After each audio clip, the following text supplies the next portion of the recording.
Ottoman এম্পায়ারের সময়ে তারা Mamluk সহ হিসাব করলে প্রায় 800-850 বছর শাসন করেছে এবং এই পুরো উসমানী খেলাফতের ভিতরে সবচেয়ে সফল শাসক বলা হয় সুলতান সুলাইমানকে। ইংলিশে ওনাকে নিয়ে লেজেন্ডারি বুকস আছে, কিংবদন্তি, সুলাইমান দ্য ম্যাগনিফিসেন্ট, প্রচুর বই পুস্তক আছে আর কি। ইউরোপের ঐতিহাসিকরা লিখেছেন যে জেনেসারিস ছিল তখন। জেনেসারিস মানে হচ্ছে ধরেন এলিট ফোর্স, যেটাকে আমরা বলি যে একটা সাম্রাজ্যে অনেক ধরনের ফোর্স থাকে, তার ভিতরে যেটা এলিট ফোর্স ছিল, যেটা সুলতান সুলেমান নিজে কমান্ড করতেন। তো ইউরোপের ইতিহাসে লেখা হয়েছে বিভিন্ন জায়গাতে যে জেনিসারিসরা আসছে এটা শুনলেই 1/3 of the armies in Europe would have left the battlefield. জেনিসারি আসতেছে আজকের যুদ্ধে এটা শুনলে ইউরোপের 1/3 সোলজার ব্যাটলফিল্ড থেকে চলে যেত, তারা এত দুর্ধর্ষ ছিল। তো সেই সময়ে আপনার সুলাইমানিয়া মসজিদ যেটা আছে, সুলতান সুলেমানের সবচেয়ে গ্র্যান্ড মস্ক যেটা বলেন, জাতীয় মসজিদ, সেই মসজিদে একজন ইমাম নিয়োগ হবেন। তো ইমাম নিয়োগের জন্য এটা 1559-60 সালের কথা, একটা বিজ্ঞাপন দেওয়া হয়েছে। যারা তরুণ ওলামায়ে কেরাম এখানে আছেন তারা মিলায়া পড়বেন আর কি, আর যারা আকাবের আছেন, মুরব্বীরা আছেন, আপনারা ভাববেন যে আপনারা আসলে কি পড়াচ্ছেন। মুহাসাবা খুব জরুরি আমাদের নিজেদের জন্য। সেখানে 7টা রিকোয়ারমেন্টের কথা বলা ছিল যে গ্র্যান্ড মসজিদের, জাতীয় মসজিদের ইমাম নিয়োগ হবে, 7টা যোগ্যতা দরকার। প্রথম বলা আছে তাকে 4টা ভাষায় পারদর্শী হতে হবে, আরবি, ফার্সি, তুর্কি এবং ল্যাটিন। ল্যাটিনের জায়গায় আজকে কোন ভাষা যোগ হবে? ইংরেজি। দ্বিতীয় যোগ্যতা বলা হয়েছে তিনি ইসলাম যেমন জানবেন, তিনি তুলনামূলক ধর্মতত্ত্ব জানবেন, মানে তিনি বাইবেল জানবেন, তোরা জানবেন, old testament, new testament, everything জানবেন। তিনি প্রত্যেক ধর্ম সম্পর্কে তার ধারণা থাকবে।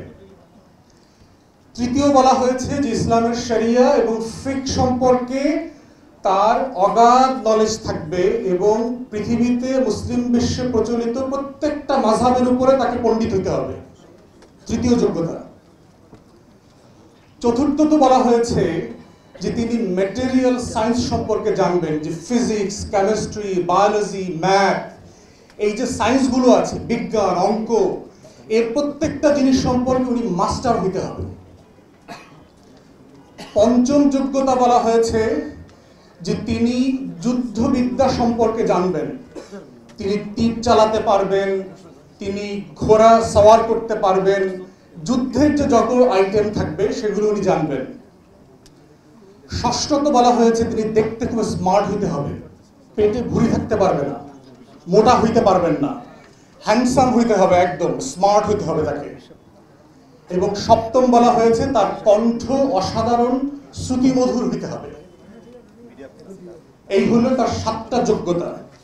এর প্রত্যেকটাই বর্তমানে প্রযোজ্য, শুধু যুদ্ধবিদ্যায় যেখানে ওখানে মার্শাল আর্ট, তীর চালানো, ঘোড়সওয়ারের কথা আছে, তার বদলে আপনি বর্তমানে পড়ে নেন যে আপনাকে এসএমজি, এলএমজি চালাইতে জানতে হবে, ট্যাঙ্ক চালাইতে জানতে হবে, যুদ্ধ বিমান চালাইতে জানতে হবে, এটা রিপ্লেস করেন। আর হচ্ছে ভাষার যেটা, এখন তরুণ ওলামায়ে কেরাম যারা আছেন তারা আজকে বাসায় গিয়ে আয়নাতে দেখে চিন্তা করবেন, এই বিজ্ঞাপনটা যদি 2024 সালে দেওয়া হয় আপনারা একজনও আবেদন করতে পারবেন কিনা? আপনাদেরকে ছোট করবার জন্য বলছি না, আমাদের মুসলমানদেরকে দেখবেন সারা দুনিয়াতে হট হেডেড বলে, গরম মাথার লোক বলে, মিট ইটার বলে, গোশত খায় বেশি, এসব বলে আমাদেরকে। পশ্চিমারা ওরিয়েন্টালিস্টদের লেখা পড়েন, দেখবেন আমাদের সম্পর্কে এই ধরনের শব্দ তারা বলে। বলার কারণ আছে না? কি মনে করেন আপনাদের কাছে? আমি তো ঠিক কথার ভিতরে যুক্তি খুঁজে পাই, আমি তো সেই ইমাম খুঁজে পাই না। আল্লাহর মেহেরবানিতে মুসলিম বিশ্বে, অমুসলিম বিশ্বে অনেক দেশ আল্লাহ আমাকে ঘোরার সুযোগ দিয়েছে, আমি তো এই 7 যোগ্যতার আলেম খুঁজে পাইনি তো এখনো।